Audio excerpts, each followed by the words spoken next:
Pandian store சீரியல்ல அடுத்து வர எபிசோட்ல பாண்டியன் வீட்டு வாசல்ல ஒருத்தர் நின்றுட்டுருக்காங்க. அந்த நேரம் பார்த்து சரவணன் வேற லேட்டாக தான் வீட்டுக்கு வராங்க. கோமதி இருந்துட்டு என்னாச்சு சரவணா, ஏன் இவ்வளோ நேரம் ஆச்சு அப்படின்னு சொல்லிட்டு கேட்கவும், கடையில் நிறைய வேலை இருந்துச்சுமா, அதனால தான் லேட் ஆயிடுச்சு. பாருடா, சாப்பிடாம கண்ணெல்லாம் உள்ளே போய் இருக்குது, வாடா முதல்ல சாப்பிடுவ அப்படின்ற மாதிரியும் வந்து சொல்கிறாங்க. அம்மா, இவர் யாருன்னு தெரியல, வீட்டு வாசலில் ரொம்ப நேரமாக நின்றுட்டுருக்காரு, நான் தான் வீட்டுக்கு கூட்டிகிட்டு வந்தேன் அப்படின்ற மாதிரி வந்து சொல்கிறாங்க.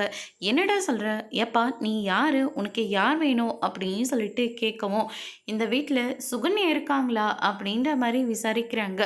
ஆமாம், சுகன்யா என் தம்பியோட பொண்டாட்டி தான் அப்படின்ற மாதிரி கோமதி வந்து சொல்லிடுறாங்க. அதுக்கடுத்ததா, நான் அவங்கள பார்க்கறதுக்காக தான் நான் இங்கே வந்தேன் அப்படின்ற மாதிரி சொன்ன உடனே, நீ யாருப்பா, நீ எதுக்கு அவங்கள பார்க்கணும் அப்படின்னு சொல்லிட்டு விசாரிக்கிறாங்க. என்ன இது நம்மளுடைய பேரை அடிப்படுதே அப்படின்னு சொல்லிட்டு சுகன்யா வெளியில் வராங்க. பழனியும் வராரு.